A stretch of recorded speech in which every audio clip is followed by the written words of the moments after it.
Existe un grupo de insectos con el que los humanos estamos íntimamente relacionados. Antiguamente eran depredadores, como sus primas, las avispas. Durante 140 millones de años, las abejas han ido evolucionando junto con las plantas de flores. La tercera parte de la ingesta de la alimentación humana depende de las abejas. Han aprendido a sobrevivir en enormes colonias de hasta 80.000 individuos, lo que demuestra que es fácil proliferar si se trabaja duro como las abejas.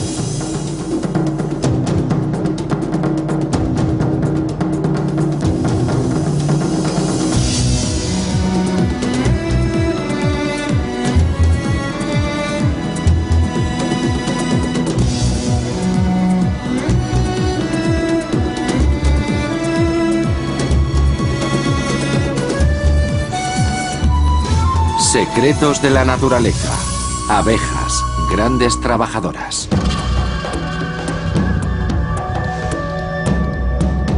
Hace unos 200 millones de años, antes de que la mayoría de las angiospermas o plantas con flor evolucionaran, nuestro mundo era un lugar diferente.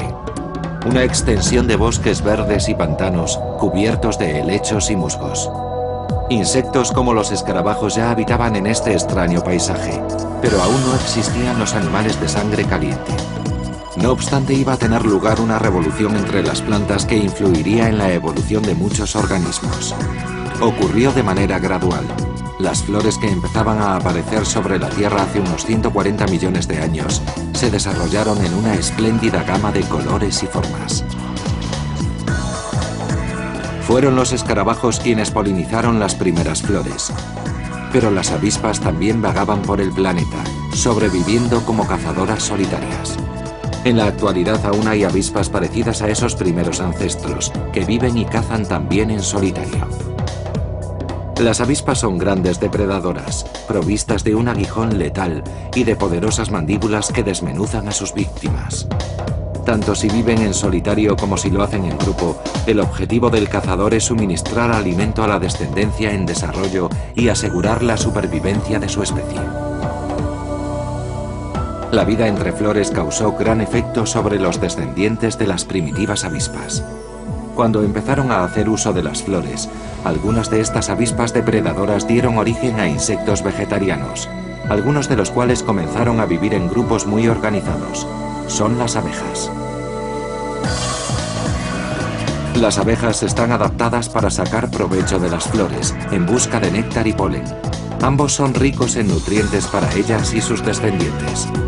Las abejas son diminutas máquinas de rastreo de las flores.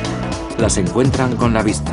Sus antenas detectan los olores y los poderosos músculos de sus alas aguantan el peso de sus cuerpos y sus patas, diseñadas para recoger el polen. Una larga lengua o glosa les ayuda a lamer el néctar. Entre las abejas y las avispas, probablemente la especie de mayor éxito es la abeja común o melífera. Esta abeja ha aprendido a vivir en enormes colonias de más de 80.000 individuos, creando una comunidad eficaz en la explotación de las flores y en la producción de descendencia. Además, se comunica con las compañeras que permanecen en el nido y les transmite la localización de las flores más productivas.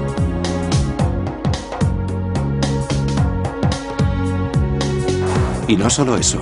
Estas abejas han encontrado la forma de almacenar los recursos alimenticios durante amplios periodos de tiempo, mediante la producción y conservación de miel en celdas especiales.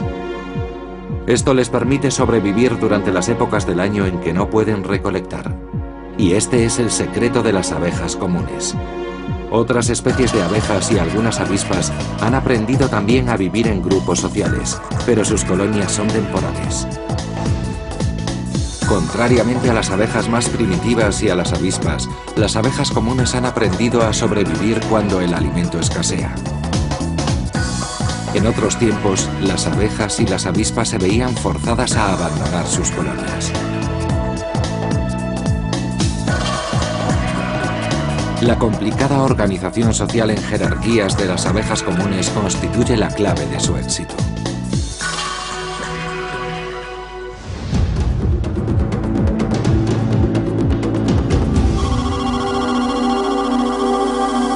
En la zona central de Estados Unidos existe aún una avispa que lleva una vida semejante a la de sus lejanas antepasadas, que un día vagaron por los grandes bosques primitivos.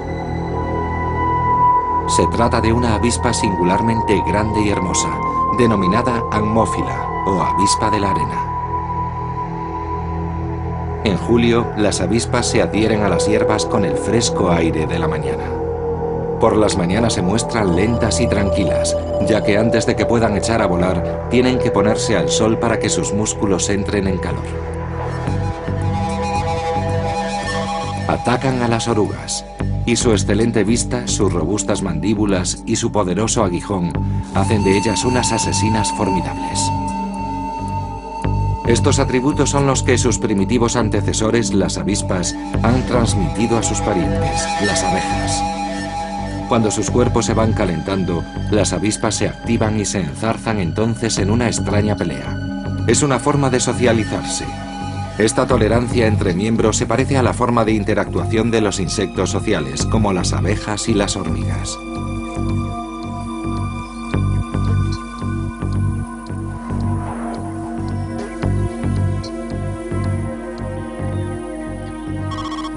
Julio es la temporada de cría de la Ammófila. Las hembras se ocupan de construir madrigueras donde depositan sus huevos. Para ello hacen pequeños hoyos en el suelo con un ensanchamiento en el fondo.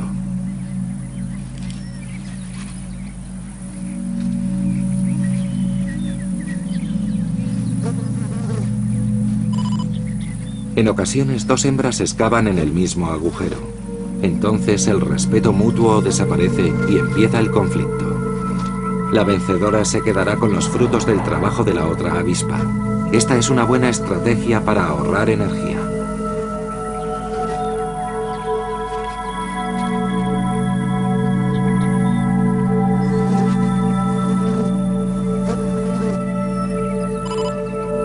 Las disputas por los hoyos de cría nunca son mortales, y al final cada hembra construye su madriguera, aunque eso no le impida seguir desconfiando de sus vecinas avispas.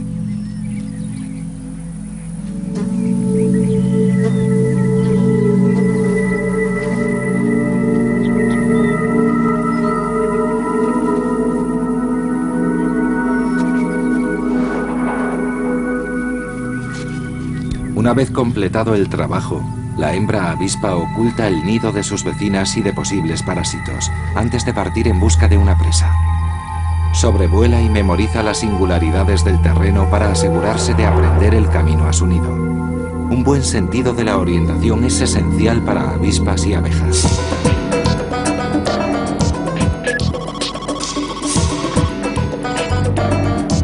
La zona de caza de la Ammófila son los prados que rodean a su arenosa madriguera.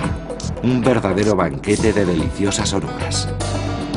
Cuando el cazador ha localizado a su víctima, la arranca de su sitio y la pica en la parte posterior de la cabeza. La oruga no tiene ninguna posibilidad, ya que el aguijón es venenoso y paraliza rápidamente a la víctima. El veneno de la avispa actúa con precisión en el sistema nervioso central de la víctima. De esta forma la inmoviliza, paralizando solo los músculos que usa para la locomoción, pero sin afectar a la respiración o la circulación sanguínea. Como la víctima no muere, los nutrientes se conservan, lo que supone una rica fuente de alimento.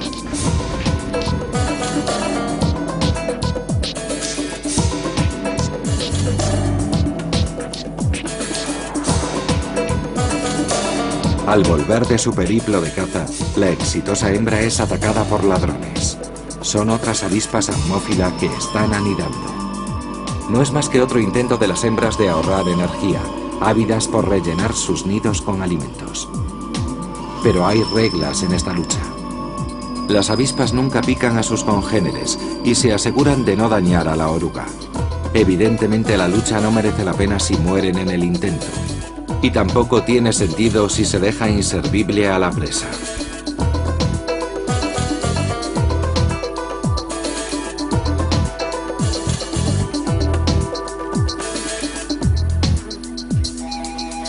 Finalmente la ganadora exige su presa, y la otra avispa no tiene más remedio que proseguir en busca de orugas. Además de inmovilizar a la presa, el veneno de la avispa tiene también propiedades bactericidas que evitan la descomposición del cuerpo y conservan fresco el alimento.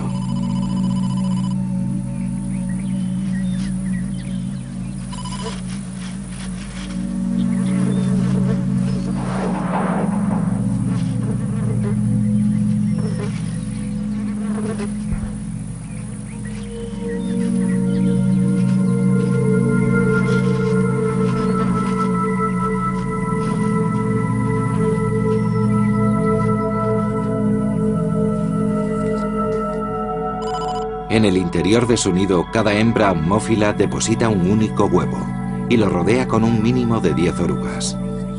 Todas las presas permanecen vivas, pero están paralizadas. Cuando la larva de avispa sale, se ve rodeada de abundante alimento fresco.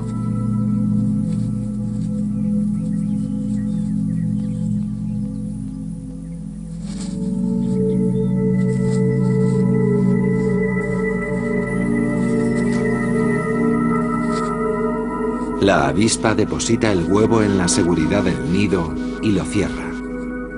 Cuidadosamente hace vibrar los diminutos granos de arena que lo rodean, hasta que la entrada está bien sellada. Es como si fuera un operario vertiendo hormigón armado. Esta hábil técnica de protección de la descendencia tiene más de 100 millones de años.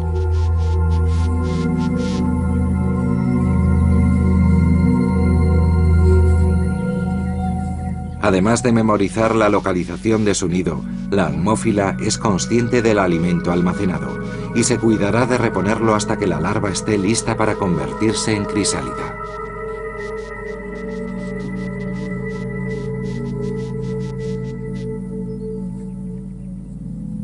Finalmente la avispa se marcha. Puede excavar 1 o 2 agujeros más, siempre que haya abundancia de orugas en el entorno. Al final de la temporada, la avispa madre muere y deja a su prole desarrollarse por sí misma. Será la nueva generación quien asegure la supervivencia de la especie. El solitario sistema de vida de la amófila no es una excepción. La gran mayoría de las avispas de todo el mundo siguen un proceso similar. Las presas y las estrategias de caza pueden diferir, pero el principio es el mismo. No importa que cacen moscas o arañas. Todas estas avispas excavan hoyos, depositan huevos, los rodean de alimentos y finalmente mueren.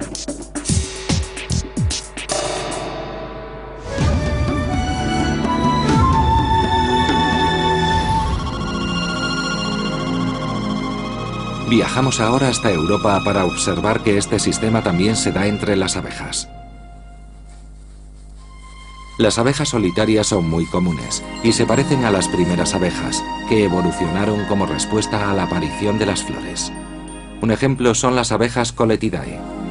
En contraste con las avispas, estas son vegetarianas y se especializan en recoger polen de las inflorescencias unisexuales de los sauces. Sus mandíbulas no sirven para recoger polen, así que dependen de otra característica que las distingue de las avispas. Las abejas utilizan pelos o vellos en vez de las mandíbulas. Hay avispas peludas, cuyo vello se compone de filamentos individuales. Por el contrario, las Coletidae han desarrollado verdaderas cabelleras, perfectas para la recolección del polen. En primer plano vemos los granos de polen atrapados en la maraña de pelos. La parte interior de las patas están cubiertas de vellosidades que, a modo de peine, extraen el polen del cuerpo de la abeja cuando ésta decide desprenderse de él. Al margen de su actividad como recolectoras de polen, las abejas Coletidae se comportan como las avispas. Buscan agujeros que utilizan como madrigueras, donde depositan un huevo. Después lo rodean de un abundante suministro de alimentos, que en vez de ser de insectos se compone de polen y néctar.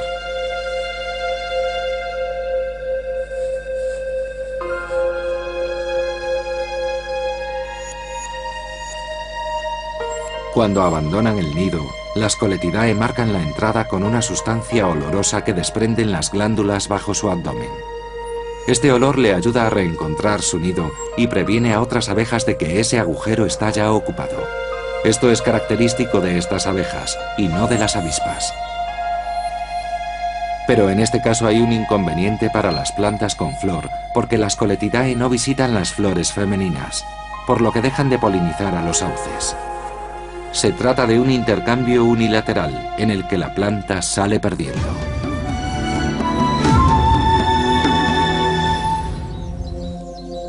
Por regla general, el polen y el néctar de las flores constituye un cebo para las abejas que las polinizan, pero también hay variaciones al respecto. Algunas flores, como la de la Lysimachia amarilla, producen una especie de aceite en vez de néctar y atraen a las abejas especializadas en su recolección. El aceite está estratégicamente colocado sobre los pétalos y anteras de la flor, de forma que cualquier abeja que la visite se vea obligada a polinizarla. Los pelos de las patas de la abeja han evolucionado para adaptarse a este estilo de vida. Las patas tienen forma de pala, únicamente para extraer las gotas de aceite. Pero la Lysimachia amarilla y la abeja recolectora de aceite constituyen un caso especial. El objetivo de las abejas suele ser el néctar. Durante sus movimientos para llegar a los depósitos de néctar, las abejas transfieren polen entre las flores, que a su vez recolectan como alimento para sus crías. La abeja constructora roja es otra recolectora de polen. Suele habitar en agujeros de troncos o muros.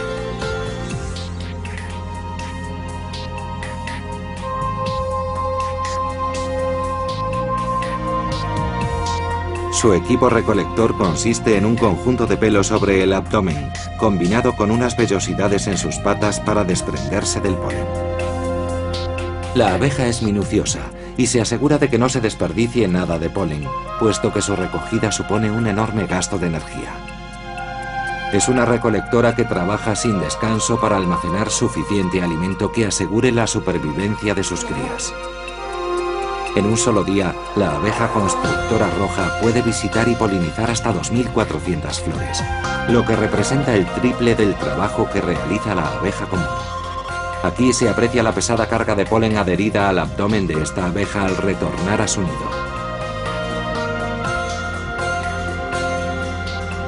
Tras depositar el polen en sus madrigueras, añade un poco de néctar que completa el festín para su descendencia. Tras haber recogido una suficiente cantidad de alimento, la abeja constructora roja retorna y deposita un enorme huevo sobre el montón de polen y néctar.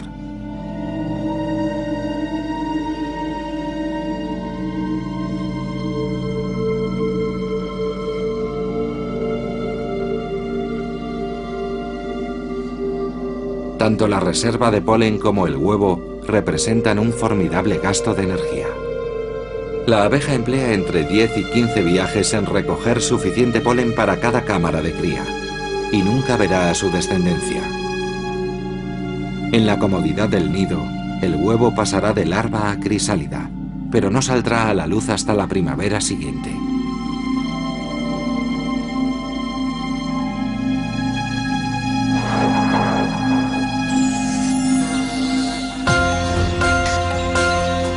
Antes de abandonarlo, la abeja recorrerá grandes distancias para recolectar barro con el que sellará la cámara de la cría.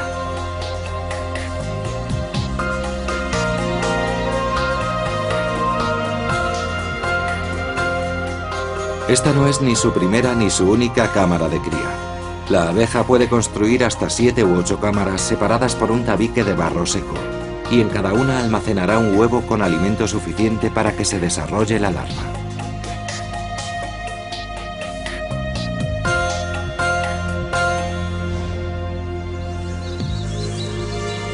Finalizado el nido, la hembra de la abeja constructora roja lo sella con una fina pared de barro. 2 pequeños cuernos en la parte superior de la cabeza le ayudan a colocar cada bola de barro en su sitio.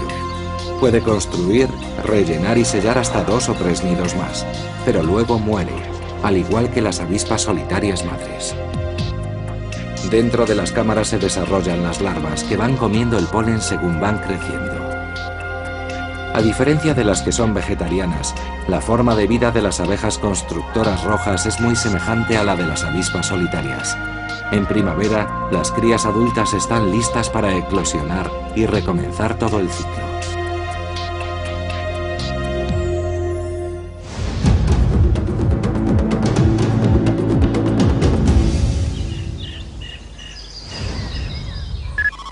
Otra abeja solitaria es la abeja cortadora de hojas, que deja pruebas de su presencia en nuestros jardines y tiene preferencia por los rosales. Pero no ingiere las hojas, las recoge y las usa para construir nidos. Como para muchas otras abejas, sus fuentes de nutrientes son el néctar y polen, y al recogerlo poliniza las flores. Esta función es de vital importancia. Sin las abejas, el proceso de floración de las plantas sería muy difícil. A su vez, las abejas no habrían evolucionado sin las flores. Es una relación de interdependencia. Al desarrollar flores con polen y néctar, son las plantas las que crean a las abejas para sus propios fines. Unos bocados en las hojas son el precio que tiene que pagar la planta por la polinización y la supervivencia. Cualquier agujero sirve como nido, aunque no sea perfectamente redondo. Al construirlo con hojas, la abeja puede dar la forma y el tamaño perfectos a las cámaras de cría. En vez de utilizar barro para la división de las paredes entre las cámaras, estas abejas mastican y manipulan las hojas que recolectan. Los jugos que segregan hacen que las hojas se unan entre sí mientras se secan. Es un proceso que lleva tiempo.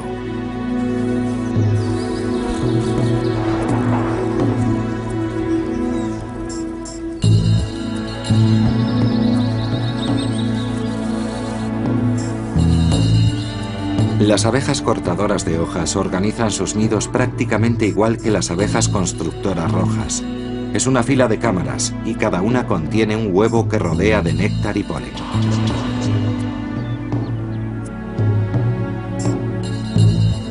Como el resto de abejas y avispas solitarias, la abeja cortadora de hojas deja a su cría para que se desarrolle en solitario y muere al final de un ciclo.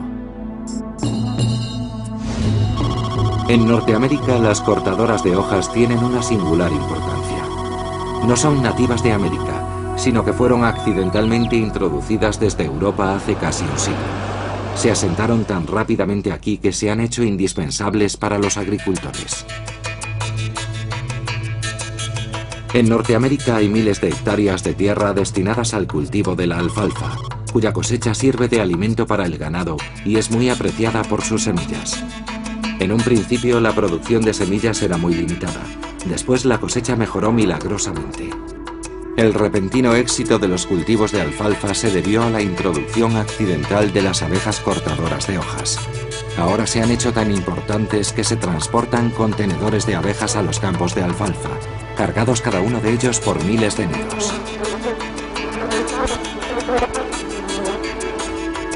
Desde esos nidos, las abejas se desperdigan para polinizar las plantas.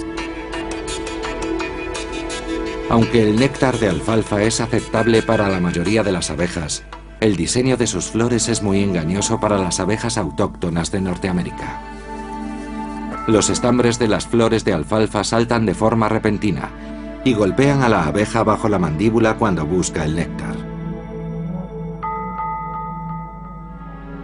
Las abejas nativas no están acostumbradas a este rudo trato y prefieren buscar otras flores. Ello explica la limitada producción de semillas cuando fue introducida la alfalfa. Por otra parte, la abeja cortadora de hojas evolucionó en Eurasia gracias a la alfalfa y está acostumbrada a tener que pagar ese precio por la comida.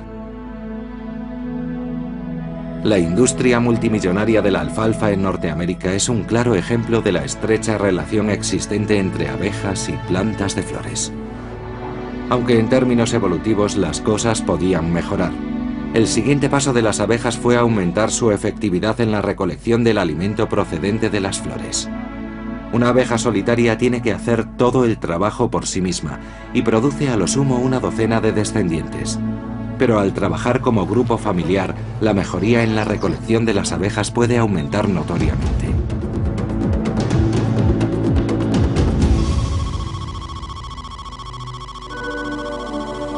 En Europa, las primeras flores llegan al inicio de la primavera, y con ellas los abejorros. Estas son hembras fertilizadas que han sobrevivido al invierno en escondrijos protegidos. Al llegar la primavera, su primer trabajo consiste en encontrar agujeros en el suelo en los que construir nidos.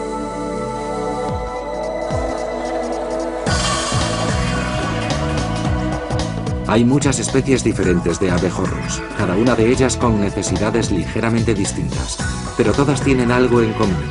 Ninguna puede escarbar. Eso hace que la búsqueda de agujeros se convierta en una dura competición.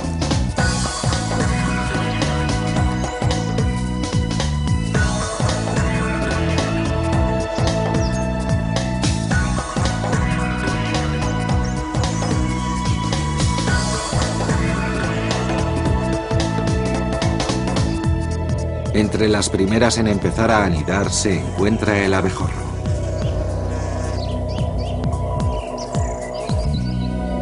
Como abeja solitaria, empieza por preparar una celda para sus huevos y establecer un suministro de comida. Pero hay diferencias significativas. Su nido no está hecho a base de hojas, sino que utiliza una cera que segregan unas glándulas que tiene en su abdomen.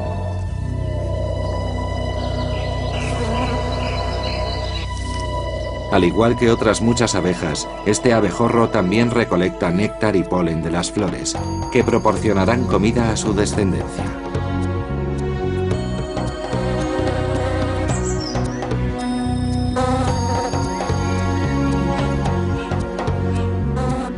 Pero la principal diferencia es esta. En contra de lo que hacen las abejas solitarias, este abejorro no abandona a su cría. Al principio tiene que trabajar solo, pero pronto la madre se ve acompañada por otras arduas trabajadoras, sus hijas, incubadas en la primera nidada del año. Con su ayuda puede producir más descendencia de la que podría por sí sola. Las hijas ayudan a la madre a recoger alimento y a cuidar de la descendencia. Su presencia evita que éstas se críen por sí mismas, lo que es fundamental para el desarrollo dentro de una sociedad de abejas. Durante los primeros días, las jóvenes abejas trabajan en el interior del nido, alimentando y cuidando de sus hermanas mientras crecen. La madre sale a buscar alimento, pero como sus hijas también son recolectoras, la principal tarea de la madre se va convirtiendo en la de ponedora de huevos. Al principio se ocupa de construir celdas de alimentación y de mantener constante la temperatura del nido agitando sus alas. Pero poco a poco, estas tareas son asumidas por las hijas, lo que permite a la madre convertirse en abeja reina.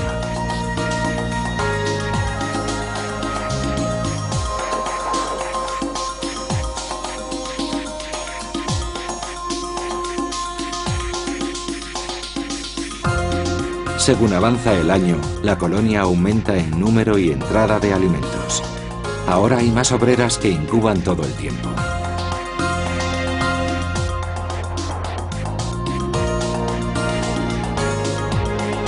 A estas alturas, muchas abejas solitarias habrían concluido ya su época de cría y habrían muerto, sin haber sacado provecho de la abundante provisión de alimentos del año. Sin embargo, los abejorros siguen trabajando en la recolección de alimentos y la construcción de su colonia.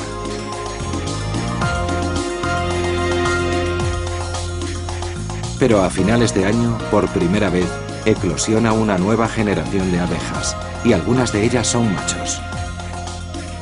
Las larvas mejor alimentadas se transforman en hembras fértiles, que serán las nuevas reinas del próximo año.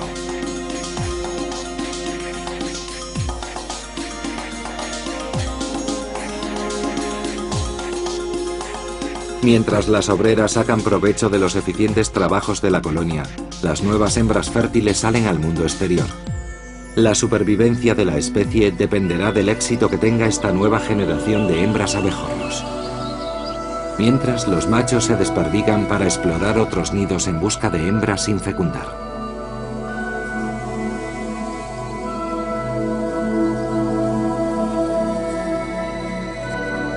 Tras la cópula, la abeja macho o zángano muere, mientras las hembras buscan lugares donde hibernar.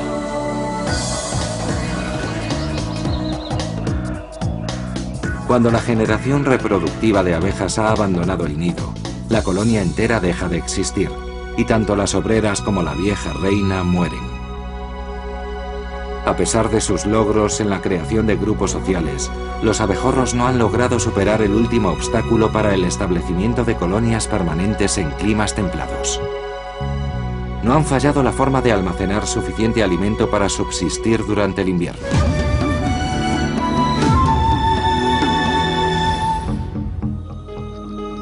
Algunas especies de avispas también viven en colonias, estadio que han alcanzado por diferentes caminos evolutivos. Como los abejorros, la avispa común empieza el año con una reina que emerge de la hibernación y comienza a trabajar en solitario en un nuevo nido. Incapaz de producir cera, la reina necesita recoger en primer lugar materiales de construcción. Las celdillas que construyen estas avispas son hexagonales, que, según afirman los arquitectos, constituyen el uso más eficiente del espacio disponible. La pulpa de madera que recoge la avispa se transforma en papel al secarse, un frágil material que emplea en lugares resguardados para construir su nido.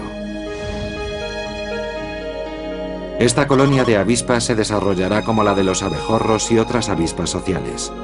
La reina creará una primera generación de hijas que se encargará luego de extender la colonia.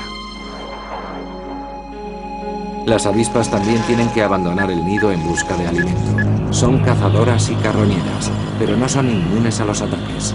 Uno de sus peores enemigos es otra especie de avispa, el avispón. Los avispones son depredadores de las avispas comunes, aplastan sus cuerpos y con ellos alimentan a su propia colonia.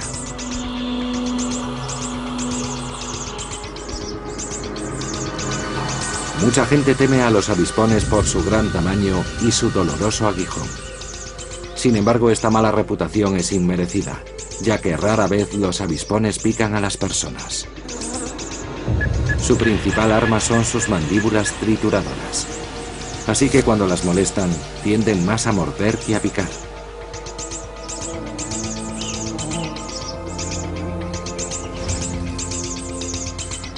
En el interior del nido, los avispones se comportan como otras avispas sociales. Recogen material de los árboles con el que construyen un nido de papel. Y como los abejorros, la colonia de avispones tiene obreras que llevan alimento a las que trabajan en el nido. Hay también avispones caseros que trabajan en la ampliación y mantenimiento del nido. Cuando envejecen, cada avispón obrero alterna su actividad tanto en el interior como el exterior, según la situación lo requiera y de acuerdo con su estatus y su grado de madurez. Así, cuando la reina pone más huevos, las obreras construyen más celdillas y las recolectoras aportan más alimento para la incubación de las larvas. Una colonia de avispones se compone de varios centenares de adultos activos, cada uno de los cuales trabaja en un fin programado desde su nacimiento.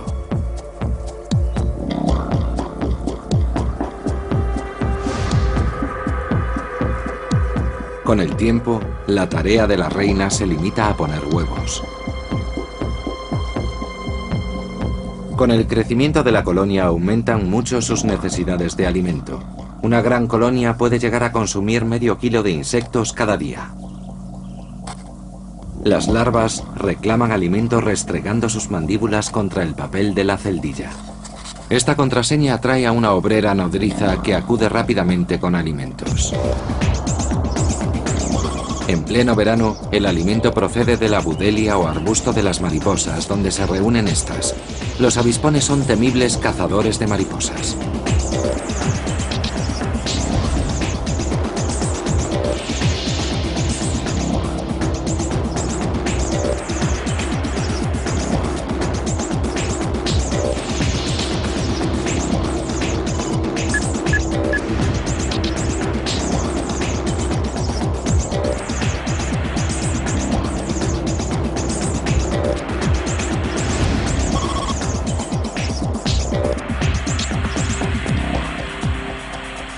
Pero los avispones también recolectan fruta y adoran la savia de los fresnos.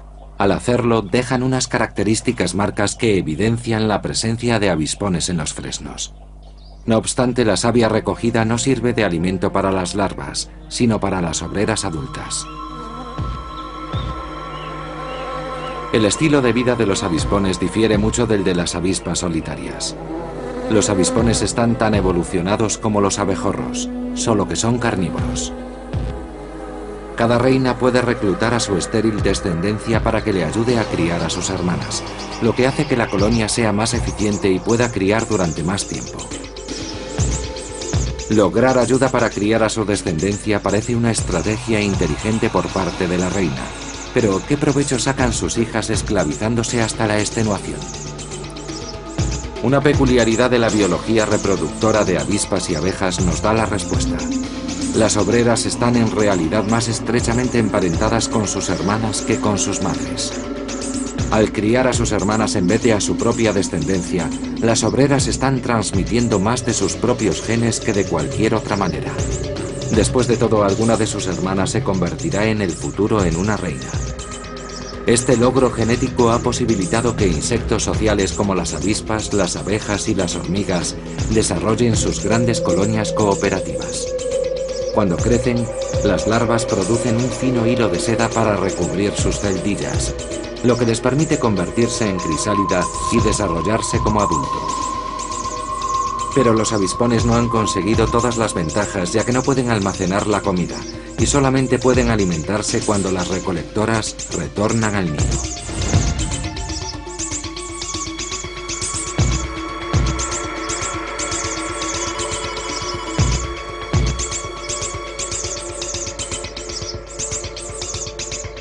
Inevitablemente llegará un día en que una nueva generación de avispones se críe en un mundo glacial, en el que los insectos de los que se alimentan escaseen. La única posibilidad de sus hermanas será comerse unas a otras, y las que sobrevivan transmitirán los genes de la colonia a través del invierno hasta el siguiente año.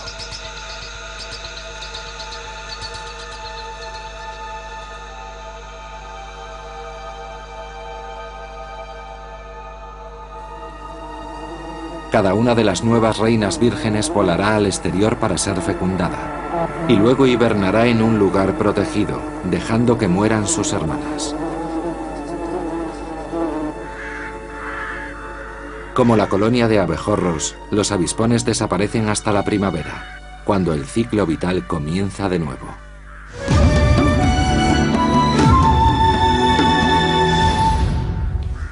Para sobrevivir a los helados inviernos, los insectos sociales necesitan más energía y almacenar más alimentos que en otras épocas. Y ahí es donde triunfa el trabajo de la abeja común o melífera. Al almacenar la miel, estas abejas consiguen que su colonia sobreviva al invierno.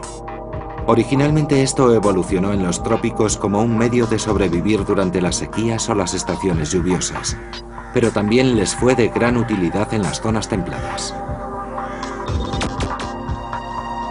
Cuando retorna el buen tiempo, pueden reemprender el vuelo en busca de alimento. Las abejas melíferas son tan útiles para nosotros que en Inglaterra, por ejemplo, la mayoría de las colmenas son gestionadas por humanos. Pero el estilo de vida de estas abejas es casi el mismo que el de las abejas silvestres. Las nuevas abejas salen de sus celdillas hexagonales para unirse a un grupo, como sus parientes las avispas, pero su sociedad está mucho más desarrollada. Por un lado, una abeja es capaz de comunicarse con las demás de forma muy precisa y variada. Muchas abejas utilizan los olores para comunicarse. Las abejas comunes han desarrollado hasta 37 mensajes olorosos que coordinan el comportamiento de la colonia dentro y fuera de la colmena.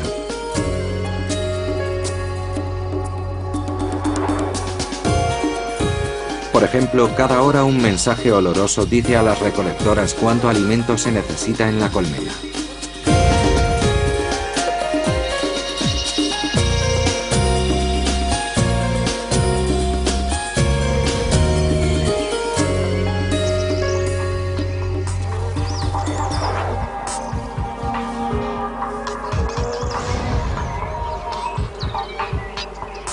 Sobre la cornisa exterior puede haber un grupo de abejas agitando las alas en respuesta a un mensaje oloroso proveniente del interior. Enfriad la colmena. El mensaje oloroso enviado desde el nido quizá indique a las recolectoras el camino a casa y advierta a los extraños que tengan precaución. En el interior de la colmena las abejas bailan. Los movimientos de una abeja cargada de polen indican al resto de recolectoras dónde y cómo encontrar una buena fuente de alimento. En el interior de la colmena no hay visibilidad, de forma que el contacto físico permite la transmisión de mensajes completos.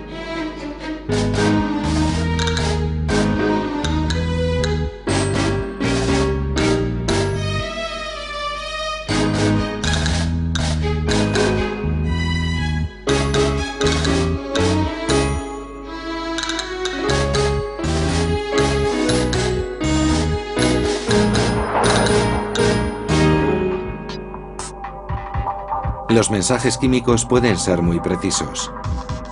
Las abejas los transmiten mediante sus antenas. Cuando las obreras alimentan a otras, se transmiten mensajes continuamente entre ellas.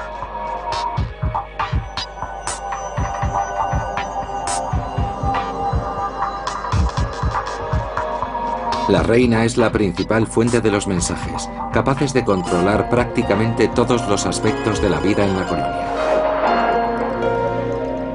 La reina no realiza tareas de aprovisionamiento o construcción. De hecho, casi todas las reinas vuelan una sola vez en su vida, durante su vuelo nupcial.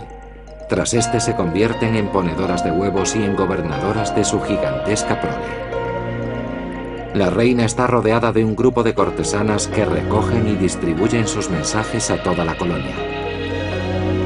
Cada huevo que ponga será vigilado y alimentado con sumo cuidado.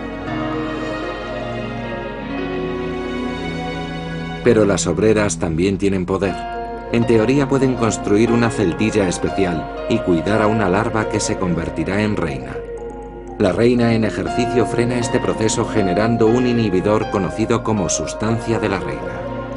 Cuando la reina envejece o la colonia crece demasiado, llega un momento en que no hay suficiente sustancia de la reina que controle a las trabajadoras. Llegado ese momento, las trabajadoras crían nuevas reinas y la colonia se divide. La sustancia de la reina puede perder efectividad cuando las abejas no pueden salir de la colmena debido al clima. La aglomeración mitiga los efectos del inhibidor. La colonia no solo se llena de perezosas recolectoras, sino también de abejas puente.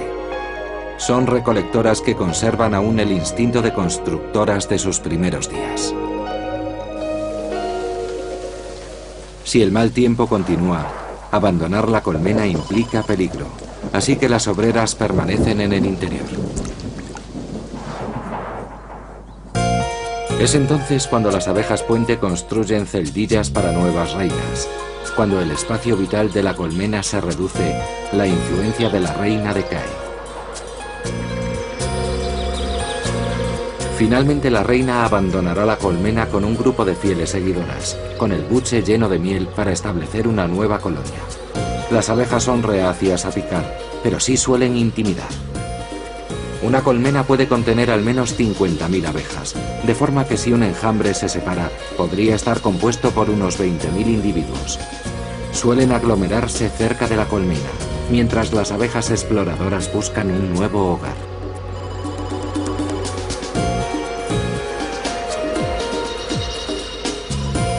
La formación de un enjambre es fruto de los mensajes olorosos producidos en el interior de la colmena.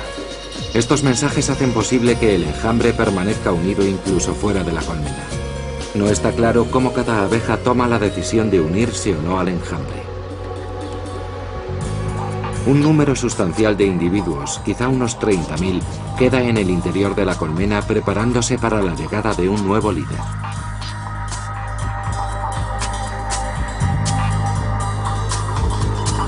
Una de las celdillas especiales de la reina, construida cuando la influencia de la reina anterior estaba en declive, empieza a incubarse. Una nueva reina es más importante para las obreras que su madre, la vieja reina. Después de todo es un pariente más cercano, su hermana. Al asegurar su bienestar, también aseguran los genes de las obreras, que se transmiten a la generación siguiente. La nueva reina volará al exterior para ser fecundada por uno o más machos antes de retornar para tomar el mando.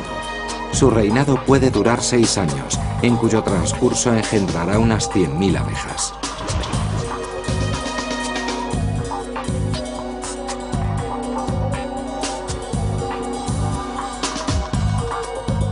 Pero su primera decisión tras incubar es destruir todas las celdillas de reina que se desarrollan en la colmena. Las obreras la ayudan. La sociedad de las abejas melíferas no puede funcionar con más de un líder. En el exterior, el enjambre no tiene problemas para encontrar un nuevo hogar. Los apicultores proveen una nueva colmena que será colonizada.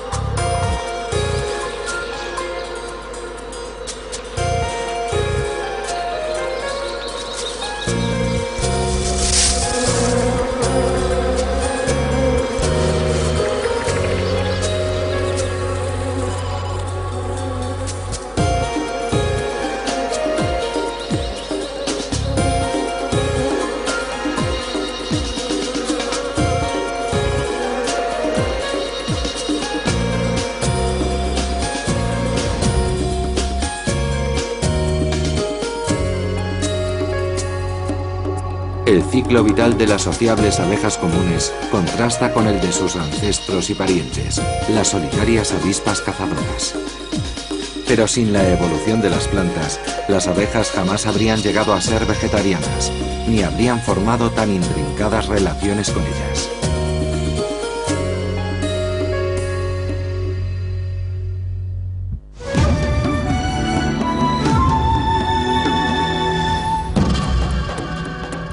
Al aparecer las plantas ponen en marcha una revolución de gigantescas proporciones.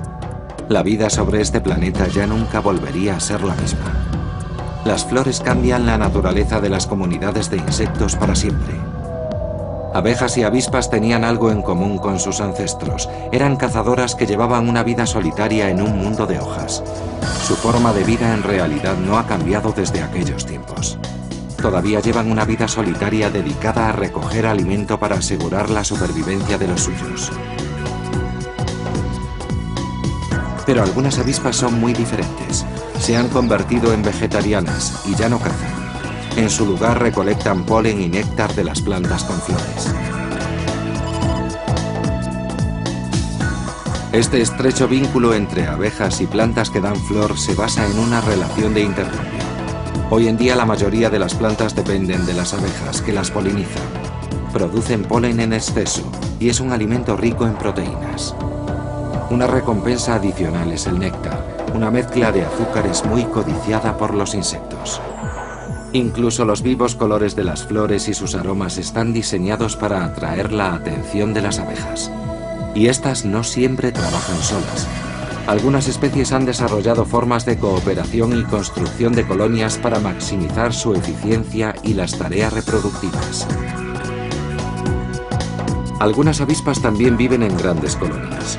Su estilo de vida es similar al de las abejas comunes, pero las avispas no han dominado el arte de almacenar alimentos. Y en los climas templados, sus colonias se limitan a los meses de estío, cuando abundan los insectos.